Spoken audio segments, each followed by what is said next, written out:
Should autogynephilia, or just fetishes in general, and paraphilias be considered sexual orientations? Hi, I'm Andrew Rodriguez, and welcome to Psycho Bible, babbling about psychology and theology.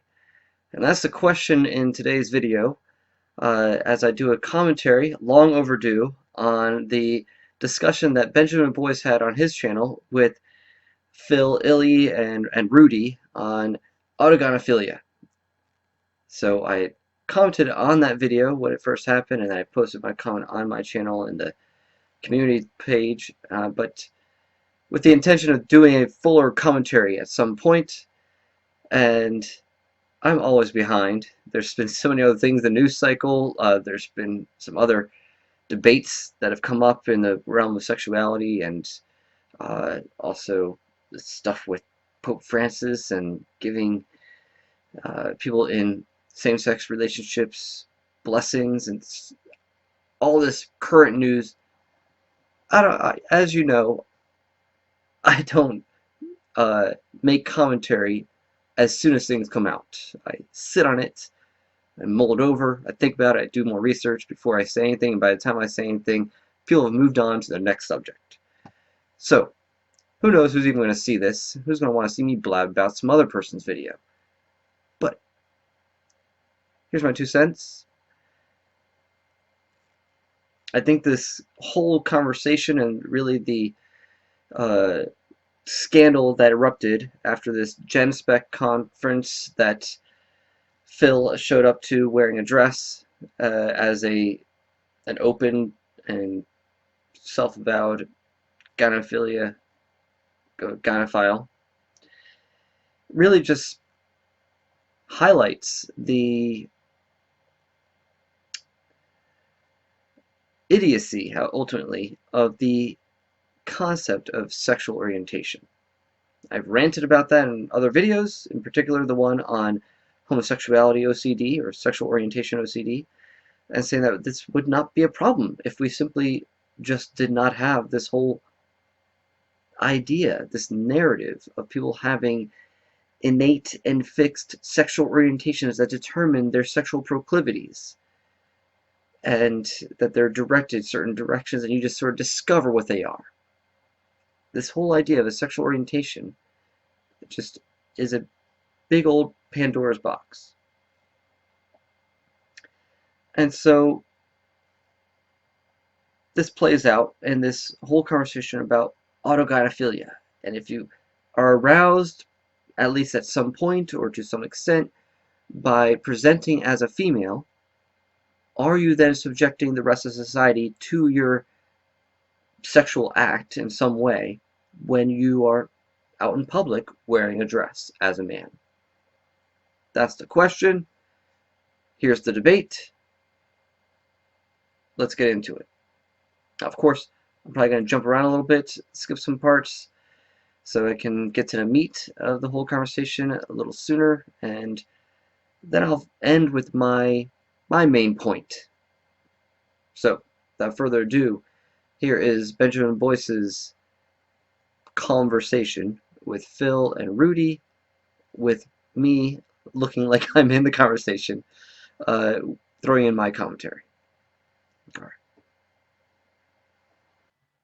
Hello and welcome to Conversations with the Voice of Reason. I'm your host, Benjamin Boyce, and today's conversants are Rudy, who is a Scottish gay rights activist and art designer, or graphic designer, and Phil Illy, who is a Portland-based researcher who's written extensively about autogynephilia. What happened a couple weeks ago at the Genspect conference was that Phil was present, and a photo of him with a detransitioner was taken at the event, and then a few days after the event created a dust storm on Twitter where a number of people who are in the feminist/female camp took issue with Phil's dress and asserted that he was violating women's safety by performing femininity or appropriating femininity.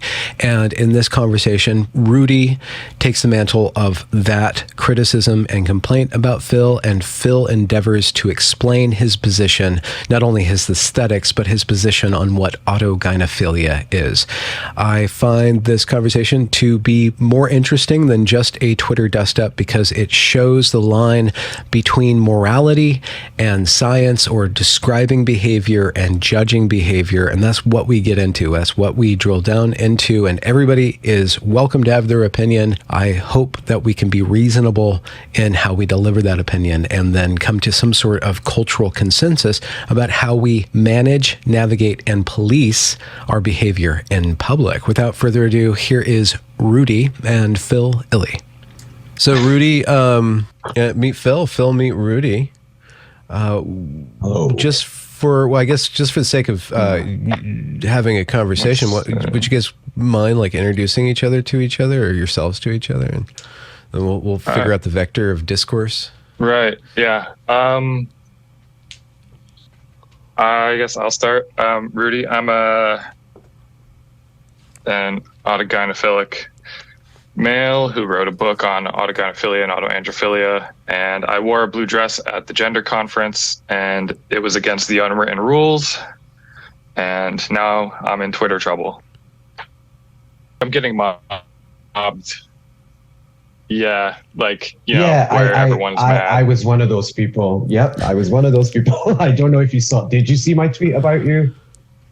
Yeah, would you like to just do your basic introduction, like your vector of coming into this, and then maybe your opening statement? We don't have to do it like a debate, but it'd be nice to like get like kind of the grounding here.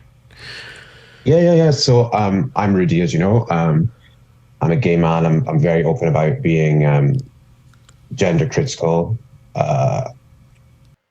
Just an FYI for those who may not be aware, gender critical is anyone who is critical of gender ideology, in particular trans ideology. So Rudy is aligning, and I would say even Phil is also aligning with women and feminists who are critical of transgenderism, and of course trans activists would label such women as TERFs, trans exclusionary radical feminists. Their preferred term is gender critical feminists. And of course these two men would consider themselves allies, but they're also now in opposition because of Rudy's complaint against Phil going to a gender conference wearing a dress while making it quite public that he is autogynephilic, which we're going to get into in this video.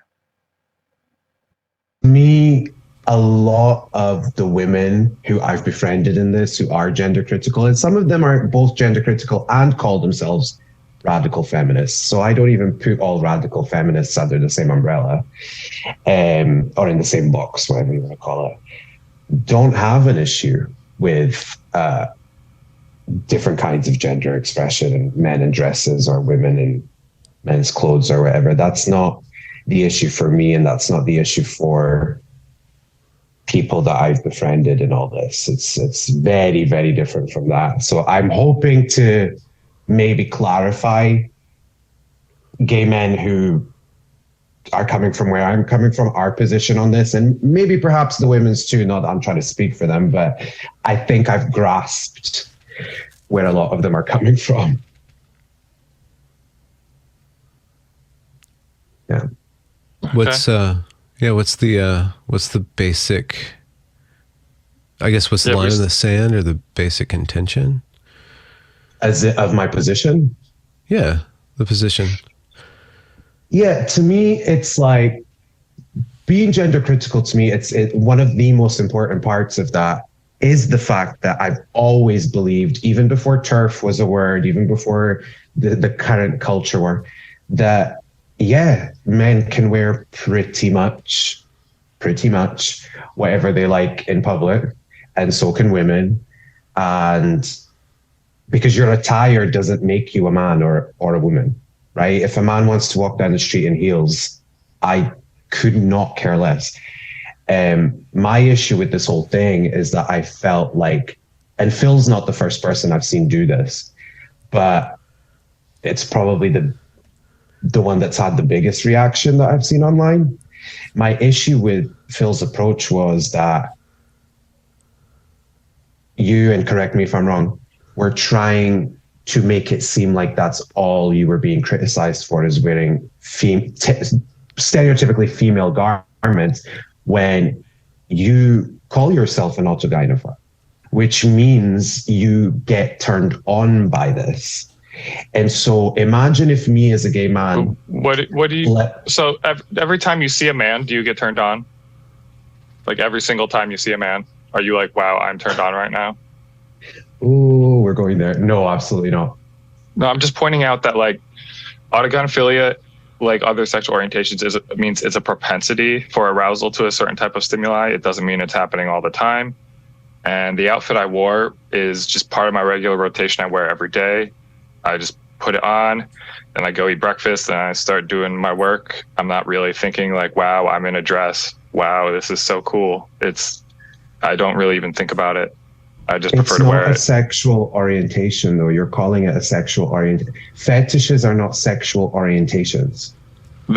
So in sexology, fetish refers to a sexual attraction to non-genital body parts or non-living objects. You know, right. And that is different from having an autosexual orientation, where you're not attracted to an object. Like, you are a self, you're a being. And it's still not an orientation. No, it is though. It is. I think you just have a really... No, your definition is probably politically motivated rather than like the science of psychology of sexual orientation motivated. It's not politically motivated. My definition of what a sexual orientation is based on reality. There are 3 sexual orientations, right? Homosexual, heterosexual, and bisexual, and they refer to who you are attracted to. It has nothing to do with what gets you going based on what garments you wear. That's not a sexual orientation. It literally orientates you towards others, right? Sexual orientation. It's usually externally oriented, but sometimes for some reason there's an inborn predisposition for it to be internally oriented, and then it makes you want to become whatever it is that you're attracted to. Right. So here might be a good point to take a little bit of a detour, since they're going to have a little bit of a discussion about the definition of sexual orientation. And so let's see what the American Psychological Association puts as their definition of sexual orientation. Now, understand that I'm not in agreement with any of their definitions of sexual orientation, and it's a term I believe is just a bunch of nonsense and gobbledygook. So let's see, though, what the current sort of Bible of psychology uses as a definition. Alright, so here's the APA Style Guide, and it gives a definition of sexual orientation as, of course, this is style guide, so it's how you should write. But here's the definition of sexual orientation. Sexual orientation is a part of individual identity that includes a person's sexual and emotional attraction to another person and the behavior and or social affiliation that may result from this attraction. And it advises that you use the term sexual orientation rather than sexual preference, sexual identity, or sexual orientation identity. All people choose their partners regardless of their sexual orientation. However, the orientation itself is not a choice. So it's a sexual and emotional attraction. Emotional. Boy, that's a very broad term. But what does it mean to be emotionally attracted to another person? This is where it gets into the realm of gobbledygook to me, because I'm emotionally attracted to friends, a same-sex friend. That doesn't therefore constitute a sexual orientation. It means that when it comes to friends, I prefer males. It's not a that's an emotional attraction. I'm drawn or I'm attracted to other men insofar as those are the types of that's the particular sex that I prefer to hang around for socialization. There's an emotional element to that. Is that worthy then to justify as a type of sexual orientation? Now, you might say, oh, that's splitting hairs, it's ludicrous. I'm going to do a video another time, hopefully soon, that shows how no, I'm not just arguing over semantics here. This whole side B gay Christianity movement utilizes that definition and uses as their justification for some very kooky ideas and practices, to say the least.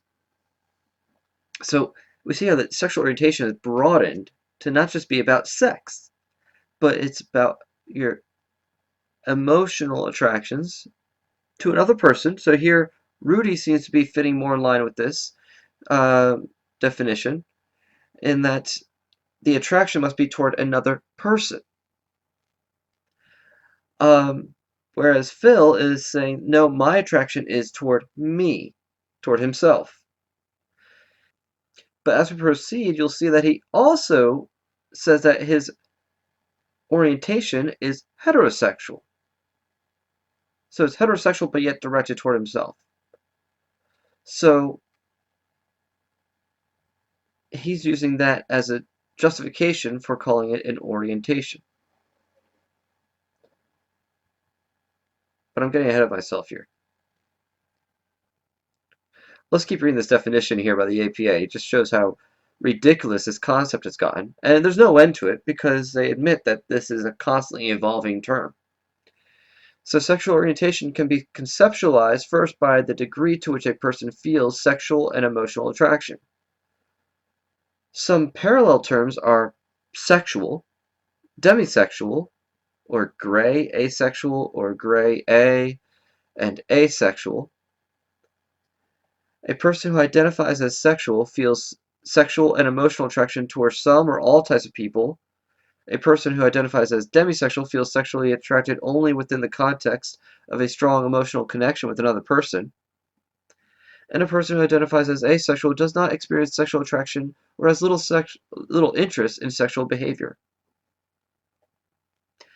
So, even though the initial definition says it must be an orientation must be directed toward another person, they're also allowing concepts that are not directed toward any person at all, or all persons, such as asexual and demisexual and so just sexual, which is quite ironic that they're using the term sexual to be a separate type of orientation.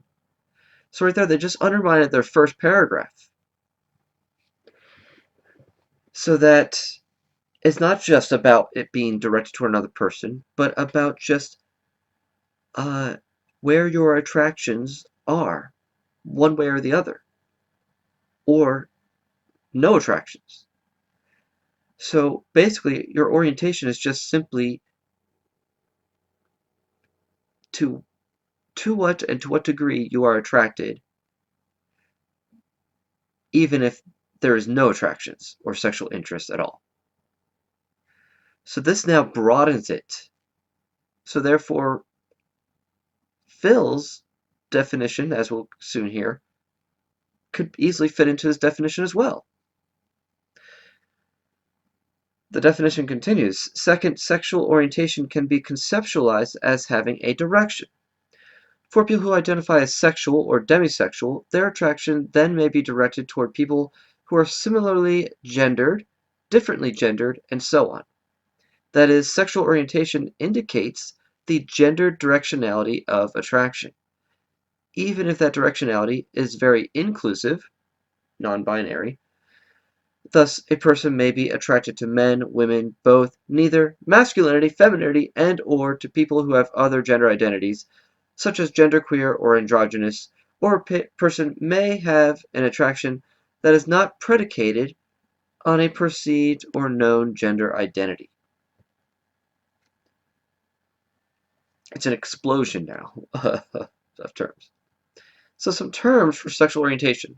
Some examples of sexual orientation are lesbian, gay, heterosexual, straight, asexual, bisexual, queer, polysexual, and pansexual, also called multisexual and omnisexual. For example, a person who identifies as lesbian might describe herself as a woman, gender identity, who is attracted to women, sexual orientation. The sexual orientation label of lesbian is predicated on a perceived or known gender identity of the other person. However, someone who identifies as pansexual might describe their attraction to people as being inclusive of gender identity, but not determined or delineated by gender identity. Note that these definitions are evolving, like I said earlier, and that self-identification is best when possible. Wait, so what I self-identify as for my sexual orientation is best when possible. So perhaps Phil has a point that he identifies his autogynephilia as an orientation. It goes on and on about particular usage of the term and how you should make sure you're distinguishing the gender before using a certain label, like don't just say gays, but use men who are gay or gay men, etc. And then distinguishes pejorative terms. Here's where now we find out how we not only are supposed to use the word homosexual anymore because of connotations with the disease model or the idea of it having being disordered. So now it's being forced on people who have homosexual attractions or homosexual behavior to then identify based on those attractions or behaviors, which is maybe not be how the person wants to identify. But anyway, it's now politically incorrect just to say homosexual. So anyway, that's what the APA uses as a definition for sexual orientation. Clear as mud? I don't know. Let's jump back into the conversation. So here's my thing. So when you turn up to an event, right, full of women, or just anything, anywhere where there's a large group of women, right, and you are dressed up, the issue isn't so much that you're wearing a dress. I honestly don't care that you're wearing a dress. It's the fact that you're wearing it around the people who are the object of your fetish, while you've already admitted that this is your fetish. So I could only wear a dress in a man's only environment, you're saying? I can only wear a dress if it's only men around. Is that what you're saying? No, what I'm saying is you should not be wearing a dress in public whatsoever, ever, around anyone, because, including here right now, because we are not consenting to your fetish. Now, if you were like Prince and you just happen to dress like, have a gender non-conforming presentation about you, but it's not something that is the object of your desire, right? It's your kink. I wouldn't have an issue with that. But you've already said. How do you know that Prince was not AGP? Well, he never said so. Yeah, the concept wasn't really around, and if he had heard about it, it's highly denigrated. So it's unlikely he would have talked about it. No, the concept's been around for decades. Was it the 60s or 70s or something? It's been in textbooks 89 for a long time. It has been around a while. However, it wasn't always called autogynephilia. The traditional understanding is transvestic fetishism. Let me get my DSM now. So, DSM-5, which amazingly still has this diagnosis in it, because their objective with DSM-5 was to depathologize the paraphilias as much as possible and just sexual disorders in general as much as possible. So it's amazing this one stayed in. I imagine their next DSM, they're going to try to get rid of this diagnosis because how dare they consider this a disorder. But this is typically referred to as transvestic fetishism, 302.3 in the DSM-5. So transvestic disorder. Over a period of at least 6 months, in a male, recurrent and intense sexual fantasies, sexual urges, or sexual behaviors involving cross-dressing. The fantasies, sexual urges, or behaviors cause clinically significant distress or impairment in social, occupational, or other important areas of functioning. Now here's a problem, because that second criteria may not apply, and probably doesn't apply for someone like Phil, who could easily make a living being a researcher, and especially as our culture becomes more gender bent and more pro-LGBT and doesn't care as much about the distinctions between male and female and gender expressions. He probably could work even in a regular place and wouldn't cause any problems wearing a dress. So the fantasy, sexual urges, or behaviors probably wouldn't cause, and probably for him, doesn't cause clinically significant distress or impairment in his social, occupational, or other types of functioning. So he might not qualify for the disorder. However, there are some other descriptions of the transvestic fetish that he probably qualifies for. And he self-identifies as being autogynephilic, which is a fetish. So then with the diagnosis, you specify if this condition is with fetishism, meaning being sexually aroused by fabrics, materials, or garments, i.e. inanimate objects, or if it's, or if it's with autogynephilia, being sexually aroused by thought or image of self as female. Okay. Some common presentations of transvestic disorder include cross-dressing sessions, which may include as few as one item of clothing, such as an undergarment, or maybe as extensive as full clothing, makeup, and wigs or hairstyling.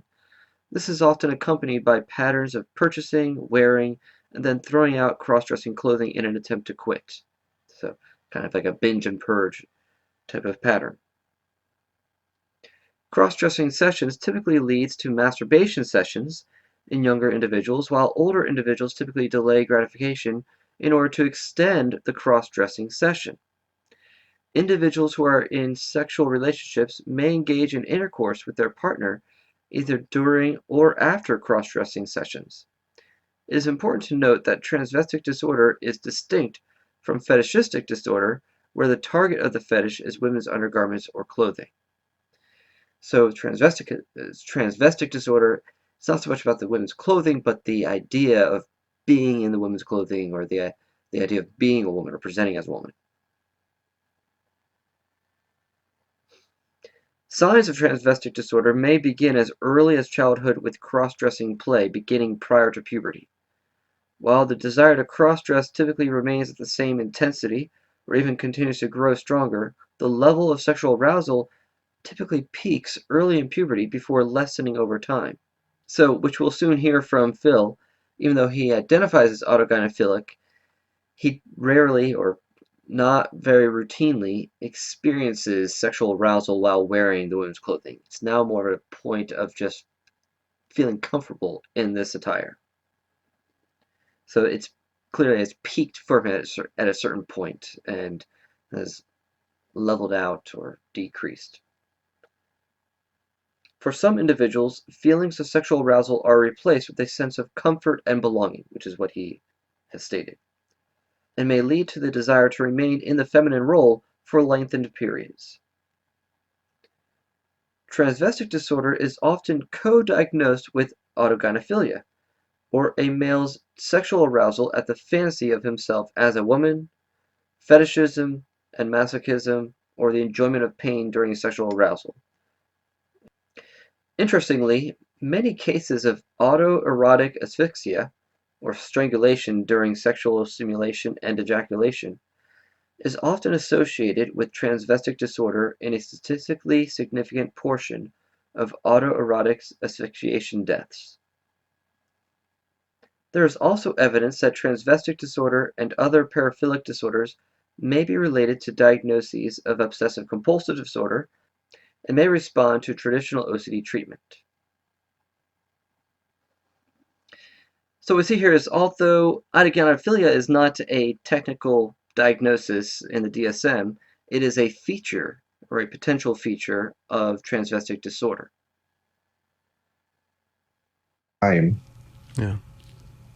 Well, whatever it is. Let me just enter in here. If I am heterosexual, am I allowed to be around women because they are the object of my fetish, right?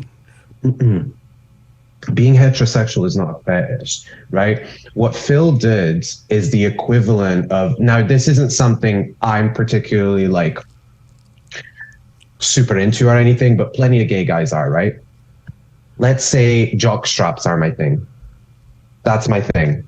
I'm going to turn up to a conference wearing nothing but a jock strap, and everyone just has to deal with it because that's what I like to wear. That's what turns me on. That's just me. Like, so we don't. You we don't think have a jock to strap is engage. equivalent to a full outfit? Is that what you're saying? If that full outfit, and you were all covered up, and you are covered up today, if that full outfit is what makes you hard, even if it's not physically hard, like you don't act like you're not having like a mental menstruation, mental masturbation session. You call yourself an AGP. Yeah, and you're showing that you have a poor understanding of it. It's not that I'm doing anything wrong. You have a poor understanding of autogynephilia and what sexual orientation is my contention. I'm homosexual. I think I'm pretty sure I know what that means. Oh yeah, I know. Homosexuality is a sexual orientation, yeah. And you're comparing that to autoheterosexuality. Yeah. What's the comparison? That both are gender-based sexual orientations. They're sort of... No, immediately you're wrong. That's not true. My sexuality is not gender-based. I'm not homogenderal. I like men. It's sex/gender-based. They're both sex/gender-based sexual orientations. Not at all. Sex. Well, let's I'm not attracted to genders. I don't know what genders are. Yeah, let's clarify what you mean by gender rather than arguing whether or not you're making sense. Like, so what do you mean by sex/gender? Is gender a viable category? Can you define it for us? I think gender is just sexness. Like it's like traits associated with sex, but it's not sex itself. But they are the signifiers we pick up on with a lot of how orientation works. Like you could, see, like say, Benjamin, like if you saw a woman that was attractive and then later found out that she was a pre-op transsexual, but she had clothes on so you didn't know, then like it was the gender things that your brain was picking up on. So like, yeah, our brains pick up on... we would agree there. Yeah. They're sex stereotypes. The sex traits. Or signals or symbols. Well, I would say stereotypes, but in general, broadly, we agree there. Yeah. The male peacock's feathers aren't his sex, but they are a signal of his sex, which would be more of a gendered or sexed trait. So an orientation has to do with sex/gender. So I'm attracted to females, but also femininity. Femininity is also a part of my attraction to females. And therefore, like masculine female, I'm not really attracted to a masculine female. I'm attracted to a feminine female. So sex/gender. Does that make sense as a category within the realm of sexual attraction or erotic attraction? Yeah, I almost agree with it. My thing is that's all true. However, the minute you find out that who you thought was a female actually isn't, your attraction goes away. And that's why you are heterosexual and not heterogendral, right? You can pick up, let's say, someone. I just want to interject here. This is a kind of a side tangent, which I'll probably get into in another video at some point. What Rudy is actually inadvertently bringing up, and actually is undermining one of the talking points of the gay rights movement, is the role of appraisal in sexual attraction, showing that we do have a degree of agency in our attractions. One of the talking points of the gay rights activists is that your orientation isn't chosen, you can't choose your attractions, and I've always, mostly have defended that point, that your sexual arousal experiences are involuntary, you don't choose that. However, what Rudy's indicating here is, what if he's attracted only to men, and he sees someone who has the gender signals of being a man, but once he finds out, oh, that's actually a female who's going through some sort of gender transition or procedure to appear as a man, his attraction can change, can dissipate after he makes that reappraisal. Oh, this is actually a woman. So inadvertently, he's showing that there is a degree of choice or power in our agency to affect our attractions. So this is a point I explain to clients at some point in our therapy that helps empower them to not be slaves to their attractions, or to be totally disempowered when they experience unwanted arousals or attractions. So it's just interesting that this came up. Side tangent, done. One passes, which is very rare, but when it does happen, because it happens, right? The minute you realize that you're not dealing with who you thought you were dealing with, it goes away. So sex trumps it 100-fold. Okay, but that doesn't mean that there's other things other than just genitals going on. Yeah, there are other things, but when Phil and people who believe in what Phil believes in make that comparison, like, oh, here's my orientation, which is purely based on, well, not purely, but mostly based on gender, and comparing that to someone whose orientation is purely based on sex, like there's no comparison. That's not what sexual orientation is. One thing that I would like to orientation have Phil expand on, like, so I whenever I've spoken with Phil or about this issue, there is a way of arguing that says that this is a fetish, or this is a paraphilia, or this is an orientation. So what I'm kind of picking up on is fetish is a very, very targeted, usually connected to an inanimate object, and then a sexual orientation is a much more broad form of sexual. Really? No.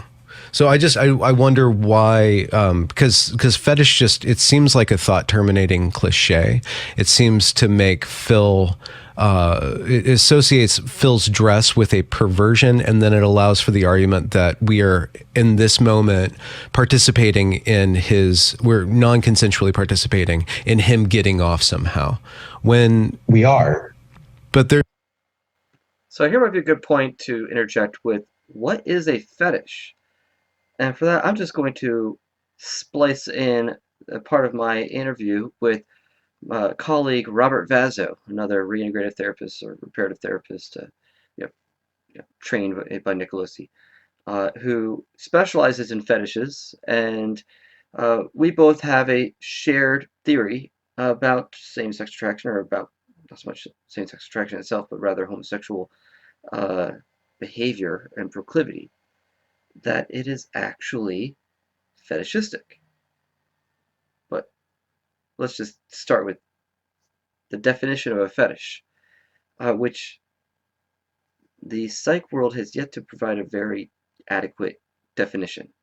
So he's modified the definitions based on his clinical experience, and I find it quite apt and germane to this particular conversation. Give us a definition of a fetish. Sure. What I want to do first is give you a dictionary definition. And so I went to two dictionaries. I went to Merriam-Webster, And Webster defines a fetish, and I'm going to give you the definition for the sexual fetish. It's an object or bodily part whose real or fantasized presence is psychologically necessary for sexual gratification, and that is an object of fixation to the extent that it may interfere with complete sexual expression.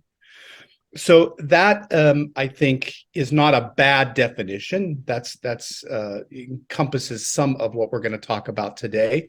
Then there's another definition from Oxford. I find it less compelling. It says a form of sexual desire in which gratification is strongly linked to a particular object or activity or a part of the body other than the sexual organs. So what they talk about in both definitions is sexual desire, but those definitions for me are incomplete. And they're incomplete because they don't really get to the root of what a fetish really is. Okay. So they talk about sort of what a fetish does, and maybe how a person behaves when they have a fetish. But for me, and this is from years of dealing with individuals with fetishes, I define it as an object or an idea that gets eroticized unconsciously in the person's psyche. And the purpose of the eroticization is twofold. The first purpose is to ward off painful feelings associated with the object. And then the second is to make the associations that the object has or entails pleasurable. So what we find, for example, if I can just give you an example of a fetish being an idea, I've had clients, or I've known of individuals who like to be tied up and have pain inflicted upon them, or maybe they're masturbated, but the idea is that they cannot break free. And what we find in one of the interventions that I do, that I'm going to talk about in a minute, is we find that in their lives they were sort of recipients of what's called a therapeutic double bind, or a double bind. And a double bind is a lose-lose situation. So they might have been in a family where mom or dad told them, you talk too much, you need to be quiet, or you're too aggressive. And then when they became meek, the mother or father would say, you're such a wimp, you're such a wuss. So it's hell if I do and hell if I don't. So in my work with clients with such situations, we have found these double binds. And so one of the also characteristics of a fetish is it has caused pain or fear. So it's an object that gets eroticized, and the purpose of the eroticization is to ward off painful or fearful feelings associated with the object. All right, let's continue. But there's different levels to, I can really enjoy a female's company without necessarily getting off on it, like getting off in a very crude way, but like I am participating or enjoying flirtation. Flirtation is different than like actually groping her or being creepy. Like I can participate in the fun parts of that gender interplay or sexual interplay without it being actually sexual, right? So I'm wondering if Phil's contention, and Phil, can you help me understand this, or if I'm on the right track here, that an orientation allows for various different ways of relating to the world or plugging into the social world that aren't all about the boner or all about orgasm or all about distilling everything into that crude, pointed sexual release. Just right there, the way Benjamin summarizes things just shows how pretty much utterly useless the understanding or the concept of a sexual orientation is. He's like, so it can be these ways of relating to the world that aren't even related to actual sex, actual eroticization. So then why even call it a sexual orientation to begin with? It's a utterly nonsense, useless term now at this point.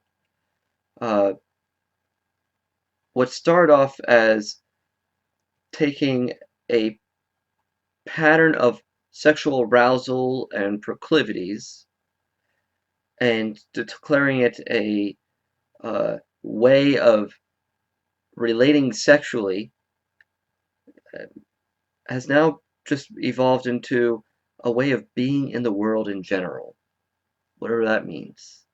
A way of relating to society, emotional attractions. These are such vague terms that it's rendered itself useless. So, let's continue. Yeah, sexual orientation has several dimensions. Like the most common one is gender/sex, whatever you want to call that one. And there's also age. There's also, other ones like species or race. Like people have race-based attractions. Some people are attracted to other species. I'm not talking about like the ethics of like whether it's okay to act on these various things. I'm just simply saying that psychologically speaking, sexual orientation has these other dimensions to it. And like some of them are not normal, and they're colloquially called paraphilias in the literature. And not all of them are healthy. Right. I mean, or ethical. Yeah, they're not all of them are ethical to act upon. Like there's a difference between an attraction and an action, like between like having a feeling and a behavior. Obviously the behavior is what we can morally sanction, but like feelings are kind of morally neutral in a way. Or we can't act on them.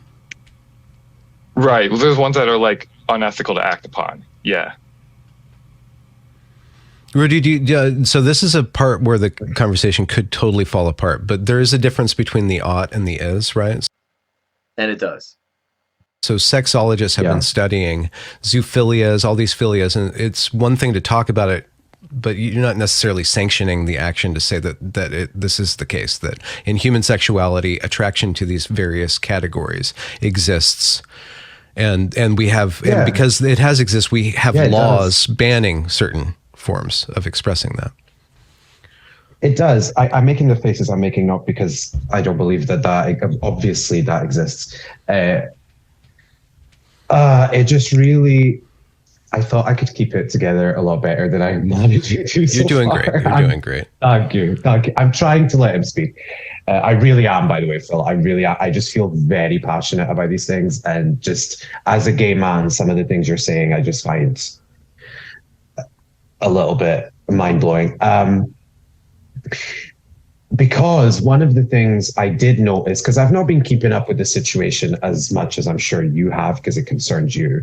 But one of the things I did see on your social media is that you were saying some of these women were being homophobic by virtue of being sort of a fashion police type of thing. And I've come across women like that. Women like that certainly exist. Women who call themselves feminists.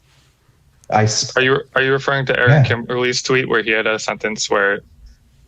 No, you said the word homophobic, about some of the women. Well, I guess all right. I'll look that up. If I'm wrong and it wasn't you, I apologize, but I'm sure I saw that. And my thing is, I'm not claiming that there aren't these sexual attractions, right, to things we shouldn't be attracted to, such as animals and things like that. What I'm saying is what Phil is doing, and what a lot of people who believe in what Phil believes are doing, is very subtly making you compare and contrast on the same level things like zoophiles and homosexuality by saying, oh, well, there's all these sexual orientations. There's heterosexual, there's homosexual, bisexual, there's autogynephiles, there's zoophiles.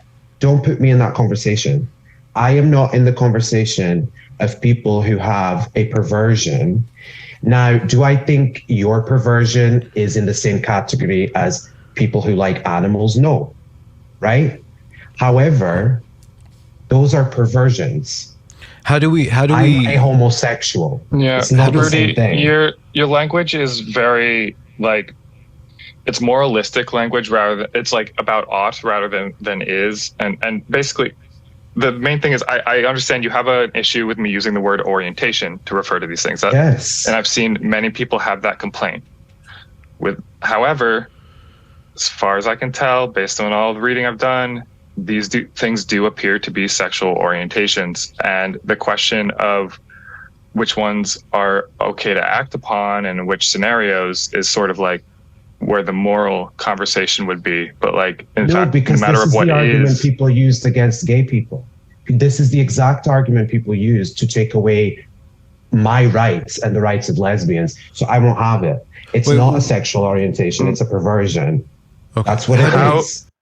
This is quite ironic that the gay identified man is using such moralistic language, referring to other sexual proclivities as perversions, when that same type of language was used toward homosexual behavior and homosexual relationships. And so this just shows, this is a good, I guess it's like a time capsule in a way. This shows where we're at now in history, and how much the Overton window has shifted to the left, that now being gay identified and homosexual relationships is, like I've been saying, it's kind of passe. It's so normalized now. It's like it's treated this just as traditionally as actual marriages and actual heterosexuality. And you see this idea propagated with, say, gays against groomers. Some of their slogans: reject modernity, return to tradition, stuff like that, where they're referring to homosexuality and the old school gay rights movement as tradition. So this really just shows how much ground the gay rights movement has already gained, to the point where now they're considered traditional. It's ironic.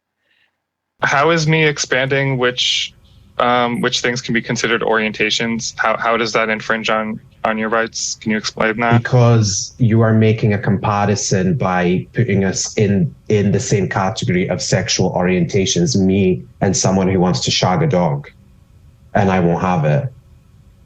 Right, and again, the issue here is one of them is ethical to act upon, and one is not. I think we agree on that. No, they're not the same. It's not just that they're unethical. They are not the same thing. They are not the same thing at all. Like, by virtue of what? Because by virtue of, first of all, consent, right? I can't ask a dog or a horse for consent. You didn't ask the women who you parade your fetish around for consent. Someone who shags a...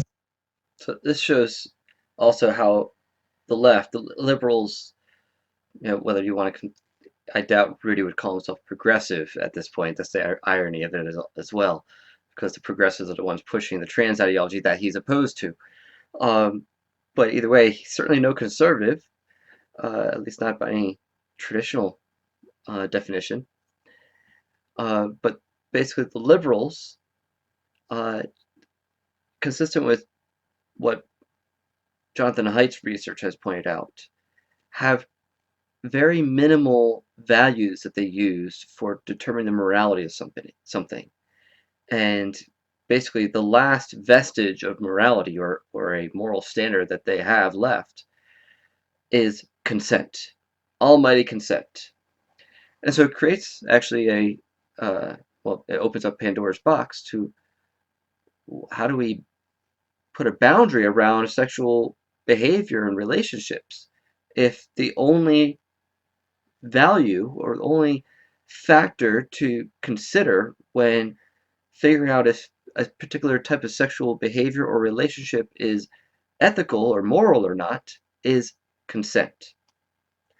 And so because of that, Rudy can at least rule out, say, pedophilia and zoophilia, and he's also making therefore the case for a case against autogynephilia in public, because if he's aroused by wearing a dress in around other people in public, then the rest of the people in public are not consenting to that, and he's violating them and their right to consent. So that's the bottom line of Rudy's argument, which gets repeated ad nauseum throughout this whole conversation.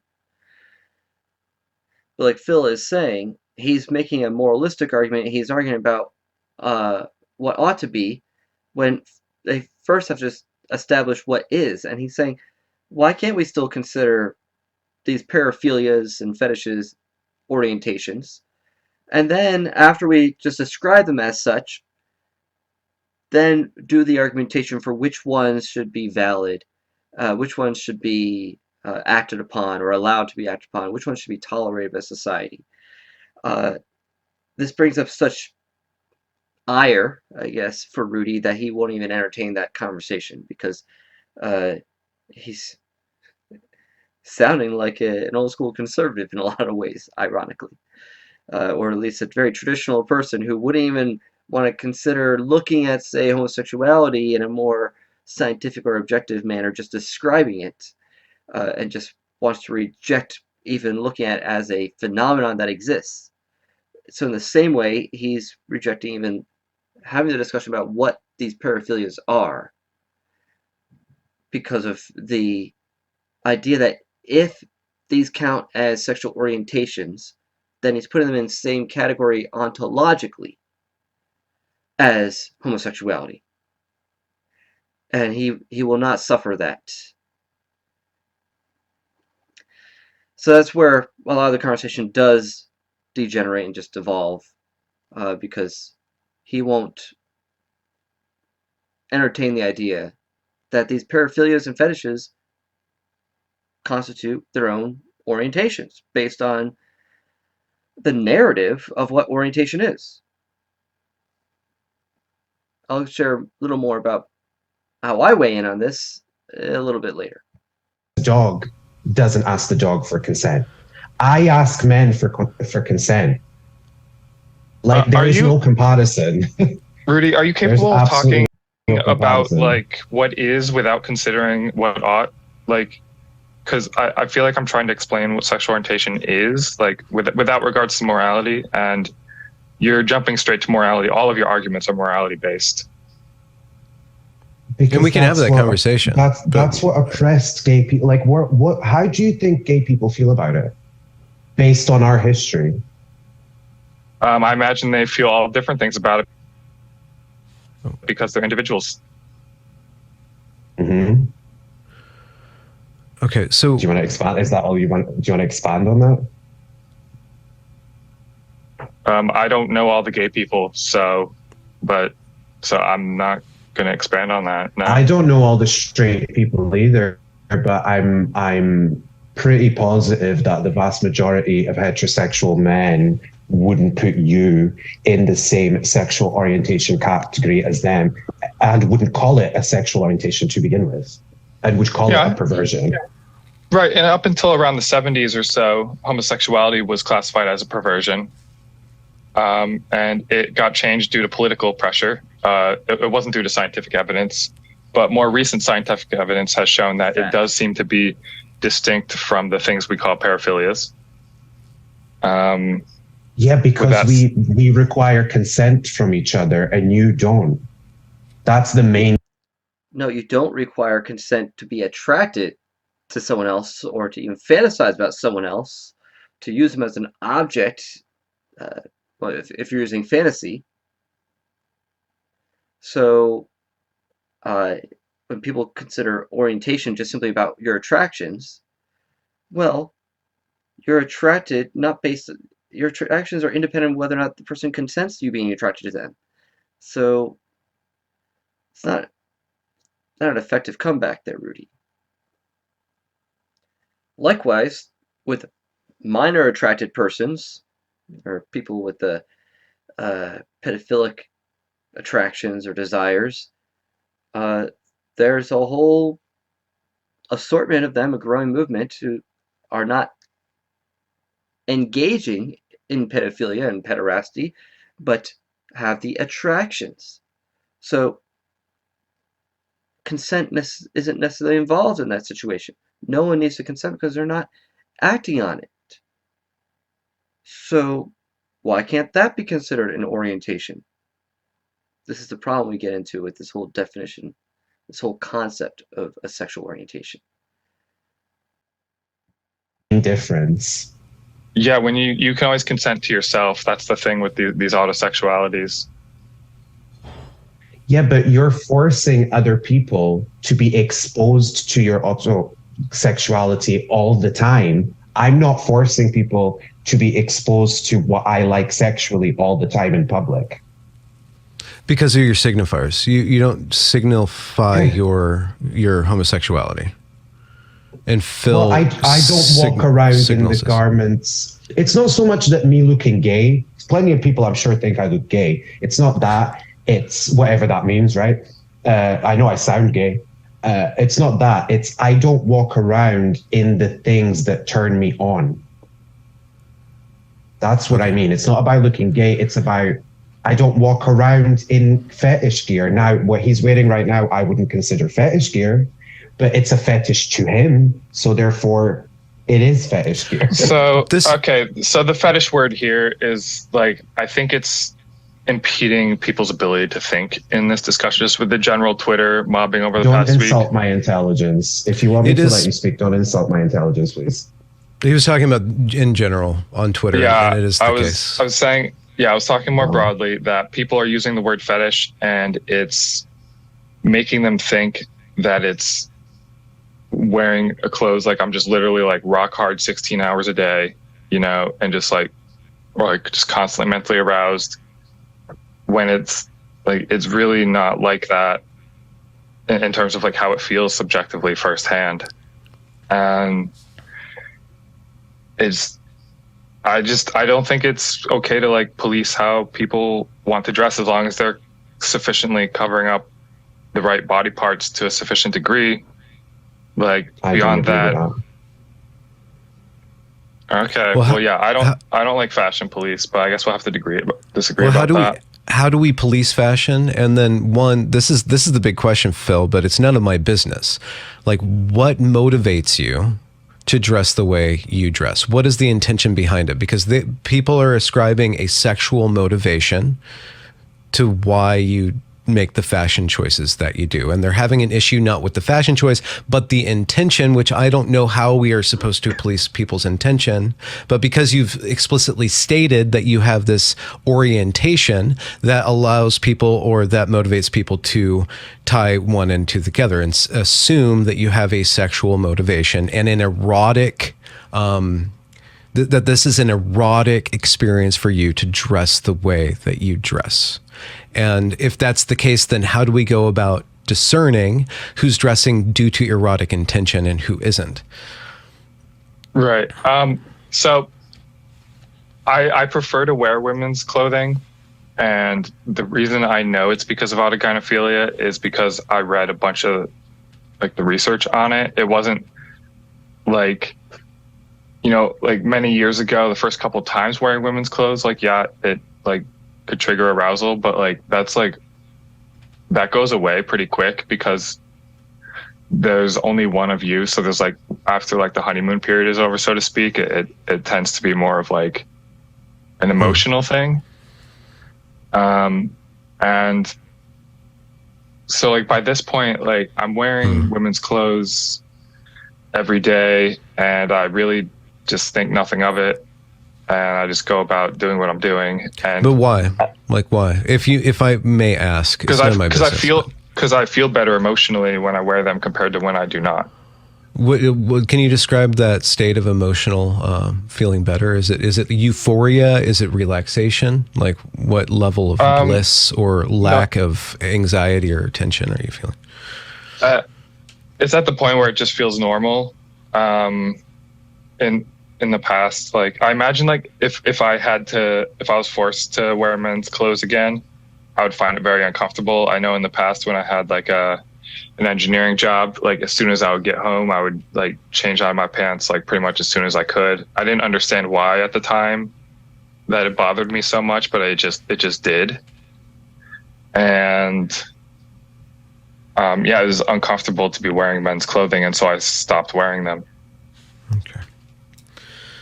So how does a certain way of dress facilitate an orientation rather than a fetish? Like, what's the difference here? If you are not necessarily attracted to yourself or attracted to the clothes themselves, but something about the clothes. Those past several seconds was a very key part of this conversation, because Phil is sharing how it's less sexualized for him now. It's less erotic to wear women's clothing. It's at the point now, the emotional state that it puts him into, that he's so uncomfortable wearing clothing associated with his sex.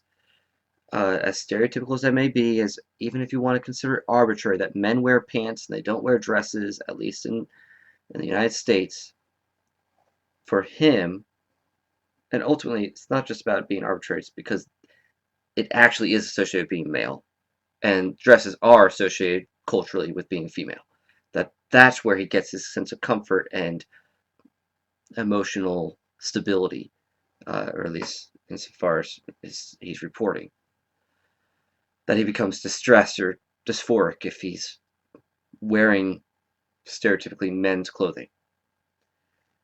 It's more at a point now of just emotions regarding comfort and peace of mind rather than eroticization.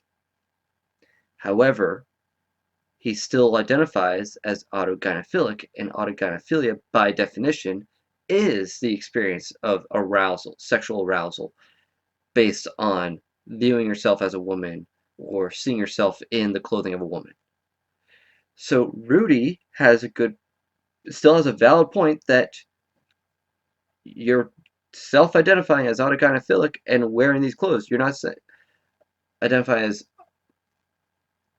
just someone who enjoys wearing women's clothing just for emotional security. You're using a term that is explicitly about sexual arousal patterns. And how would any person on the street, particularly a woman, know that for you it's not erotic anymore? Or at least not at that moment it's erotic, because there's also times throughout this conversation that Phil would say that he may feel aroused at times, but in general he doesn't when he's wearing these. Well, how would we know when he is or isn't? And he's wearing the articles that would facilitate the eroticization. So I think even Rudy has a good point here, that people are not consenting to be around for your sexual experience. They're not consenting to be present to it. And we don't have a way of knowing if you are or are not being aroused by what you're wearing when you're openly declaring yourself to be autogynephilic. Look at the mess we get into with all this. Anyway. So, next up is a really good kind of major point to get into of how do we make this distinction between a fetish and an orientation. So let's get into this part and then we'll wind down, and because the further this conversation goes, the more they just keep repeating the same points.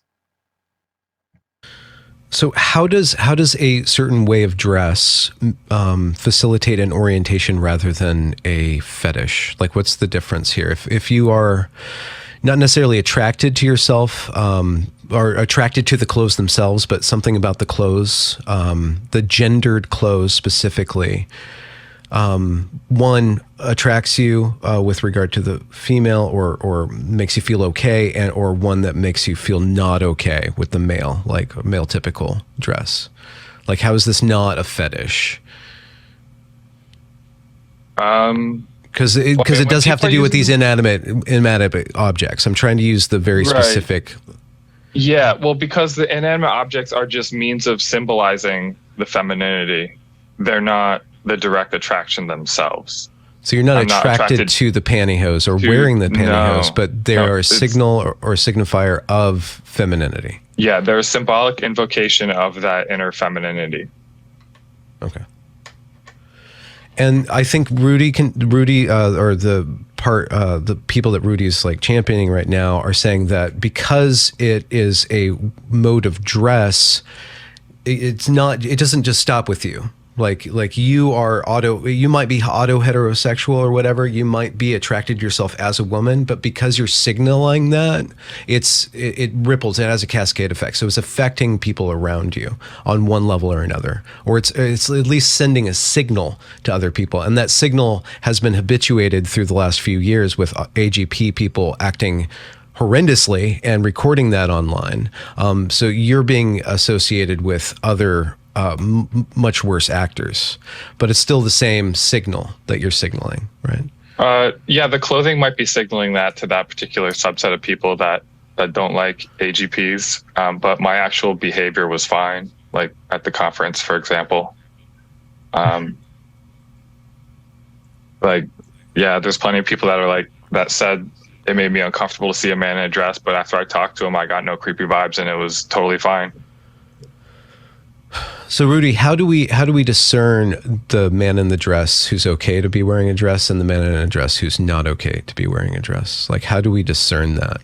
Like, as strangers, like without being in somebody else's head, how do we know how to judge their behavior? Well, God, next time I come on your channel, I really need to start taking notes because there's so much there that I wanted to respond to, including things that I'm totally fine with, by the way. Not that Phil cares about. You know, I don't run your life. You don't need my permission. But yeah, like I think especially the part where you said that you simply just feel more comfortable in those garments.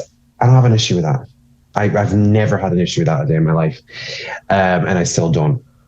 I used to wear makeup when I was in high school. But yeah, as far as discerning which men doing that I would consider perverts and I would consider a danger to the public and which men don't.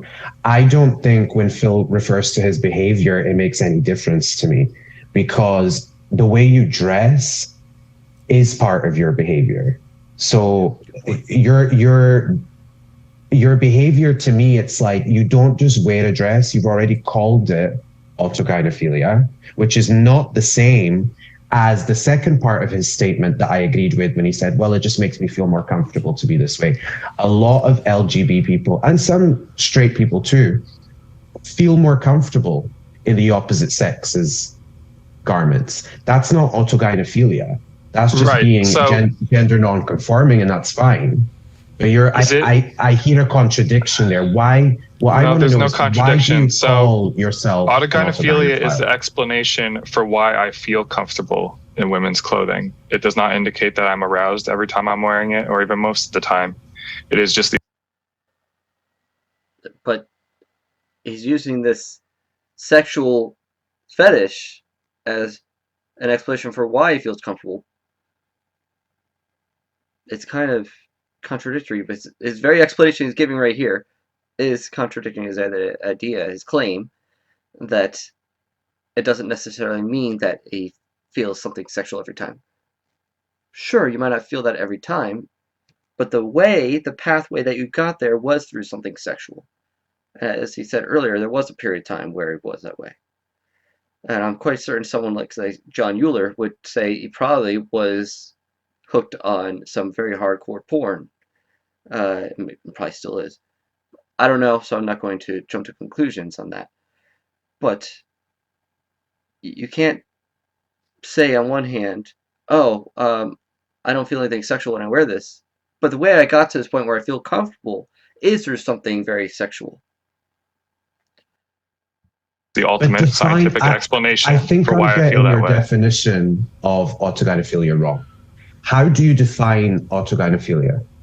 How are you defining it? Sexual or romantic attraction to being a woman. So you just said the word sexual. So when or romantic. I also said or romantic immediately following that, which means either. Okay, even romantic, right? Let me give you an example. I often criticize female to male people online who fetishize gay men, right? And they don't just fetishize us online. Oh God, my light's gone off. It's all right. They don't just fetishize us online. They fetishize us in person. They fetishize us in gay clubs. They fetishize us in gay saunas and stuff like that. And they sexually harass us. And so when these females do that, right, it is without my consent, and therefore makes me uncomfortable and makes me feel in a way sexually violated, right? So when you're saying that you have this sexual and or romantic feeling about the way you dress, when you're around a woman, she has every right to then feel uncomfortable, because you embodying what she is biologically is what gets you going, even if it's just romantically. She didn't ask for that. Then eventually we're going to get to a place where we're going to enable a hardline fundamentalist minority to dictate what everybody else wears and does. And just like the classification of whatever is in the bucket of perversion, like the people, society decided what was in the bucket of perversion. We're saying this is what's perverse. So we have these natural instincts, but nature isn't good. We're going to put certain things in this bucket and we're going to call it perverted, right? And certain things, and that's a discussion and that's a negotiation of what we're going to put in this bucket of perversion. Because perversion's not a scientific concept. That's a moral design. It's about consent, Benjamin. Well, okay, so if consent is what allows us, that's what makes it a perversion for me. Yeah. Okay. Yeah. Consent. So for Rudy, if it's all about consent, would he still consider Phil's autogynephilia a perversion if Phil only wore dresses at home and not in public at all? So you see how ultimately it's not based on a reality of the nature of what it is. This just shows the ultimately the moral degradation of the sexual revolution, gay rights movement, the LGBT ideology, gender ideology, all these things that even Rudy doesn't want to be associated with. It's all in the same bucket, though, because it's all different aspects of progressivism, liberalism, that only has consent as the arbiter of whether something is good or bad, right or wrong. It reminds me of the thought experiment that Jonathan Haidt offers in his book, The Righteous Mind, where he asks people, or presents a poll to, is it wrong? Is incest wrong? If a brother and a sister to have sex together, is it wrong? And people have an instinct that there's something wrong about it, but they're unable to articulate it, because if he presents it, well, they're both adults and they both consent. The liberals find themselves in a bind because part of them knows it's wrong, but the only tool they have is consent, and the tool is being used to affirm that thing. So they're like, I guess it's okay. And they find themselves now affirming something that they know deep down is wrong. Whereas conservatives use a whole wider range of factors to determine the morality of something.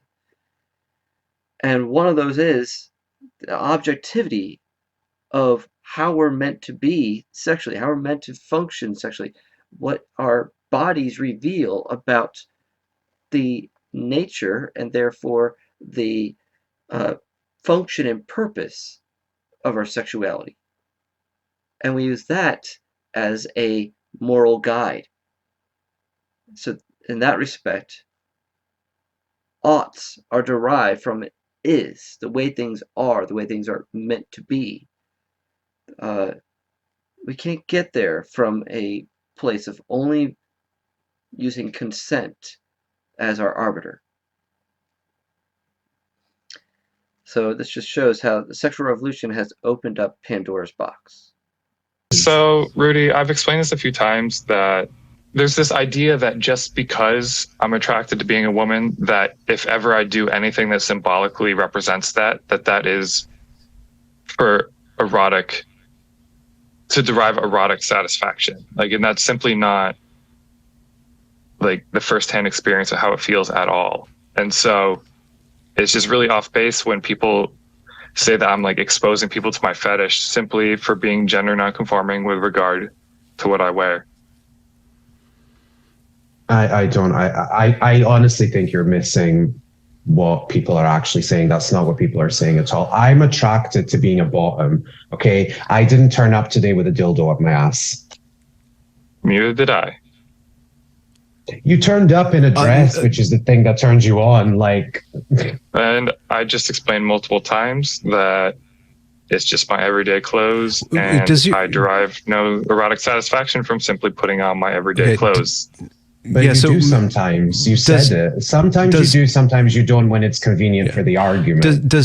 I'm sorry for the audience. Rudy, does not having a dildo up your ass make you no longer gay? Does your homosexuality stop when you're not being penetrated anally?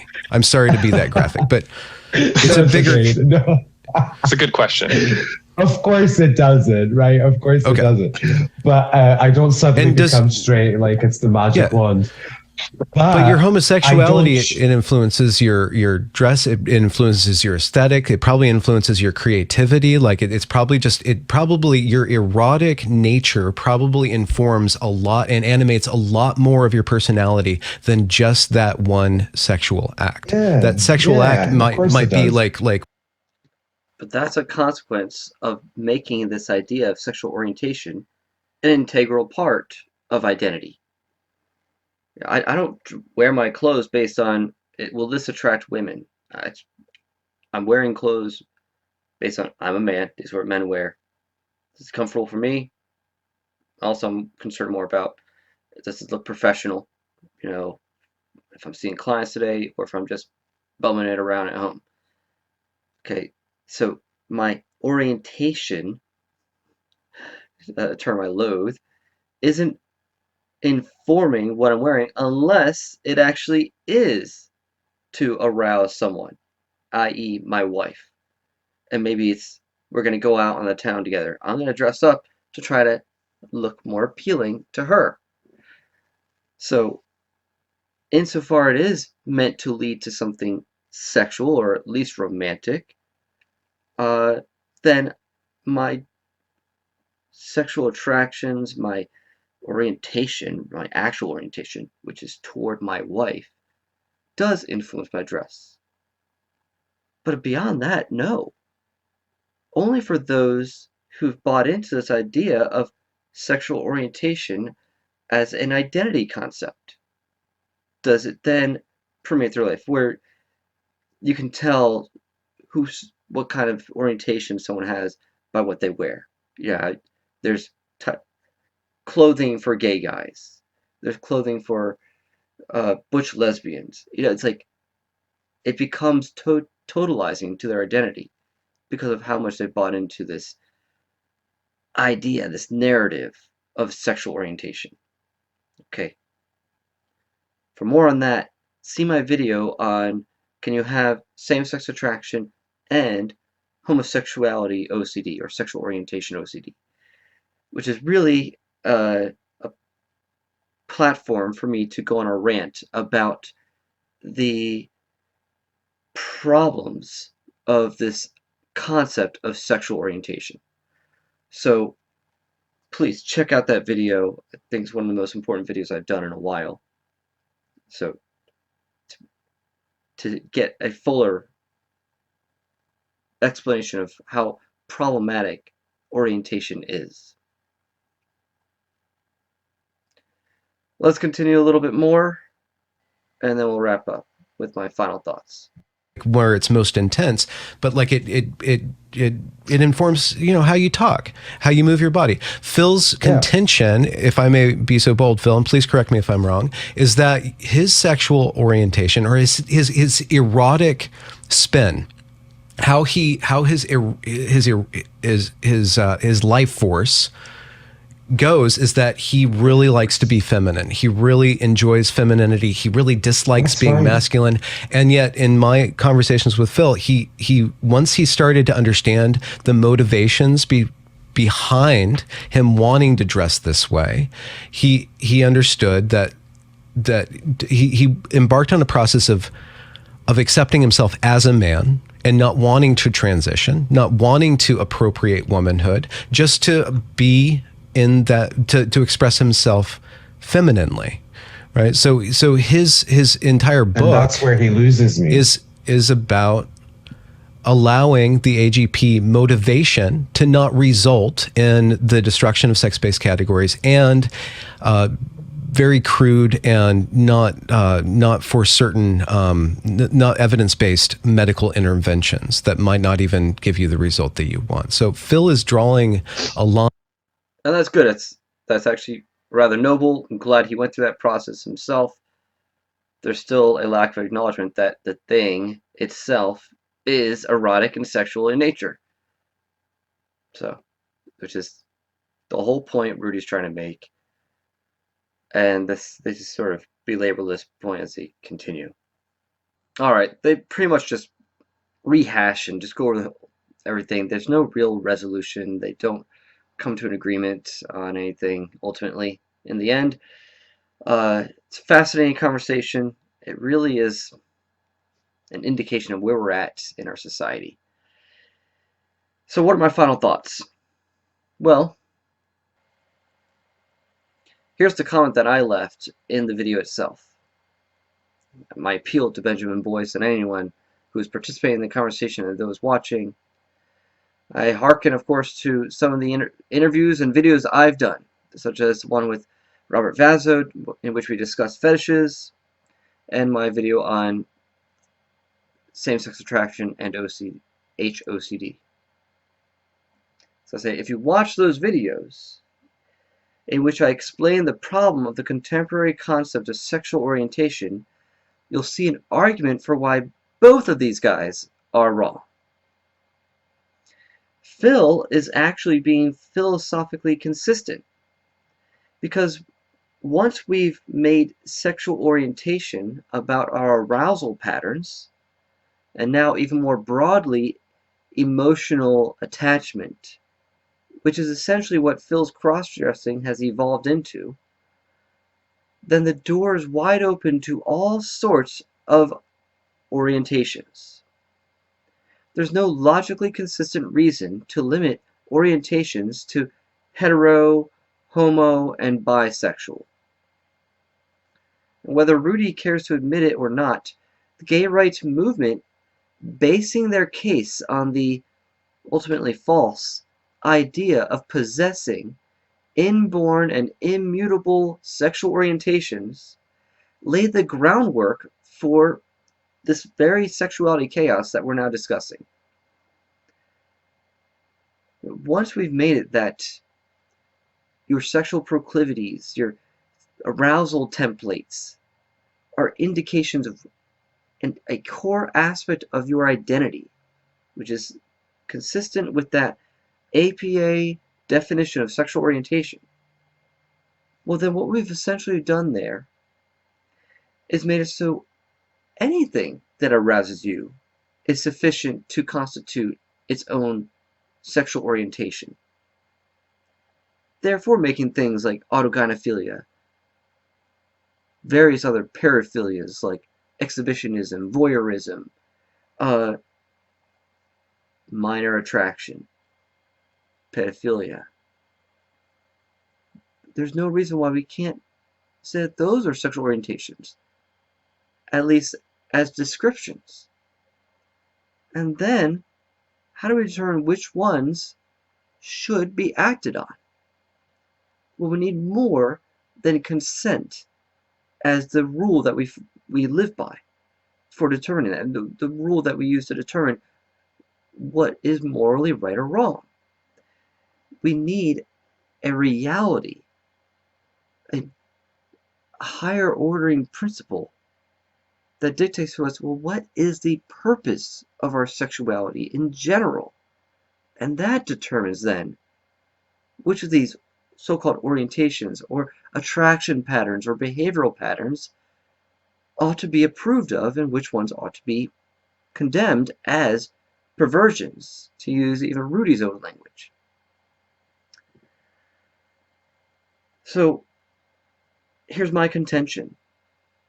The only valid understanding of sexual orientation would be one that's based on the design of the human body, which shows that we're oriented towards sexual union with one person of the opposite sex. Not your own self, not persons of the same sex, not multiple partners, not inanimate objects, not non-humans, etc. The design of the body indicates that we are oriented for union. That's the beauty of God's design. And if we were to have a social contract that upheld that, it would actually be for the good of all of society and promote true human flourishing, and would also bypass so many of these potential offenses that are being discussed in this very video. So here is another exhibit as to why we need to return to normalcy, to true sexual sanity and normality. And normality, as Dr. Nicolosi Sr. would say, is that which functions according to his design. And another point that must be stressed is that our sexuality is meant to be toward another person, not towards yourself. It's an incomplete, it's a disintegrated sexuality or sexual orientation or sexual attraction, to be there attracted toward yourself. Even if you may not be harming anyone, you could try to spin it as a good thing and that you're not violating anyone by just directing your attractions toward yourself. You're ultimately missing the point there, Phil. That our sexual nature is meant for union with another person. A person who also has their own needs and desires and needs to see you as a good for union. And the fact that you don't see that as part of your core identity and part of your own destiny and purpose is sad. And I know that God wants you to know that He, as a person, wants to unite with you, not sexually, but in true relationship, in a full union that will bring you life. And I hope that Benjamin, Phil, Rudy, and all those related and who find commonality with what they're discussing, I pray you come to that realization as well, that Jesus is after you as a person, as a full person, and not as an object for your gratification.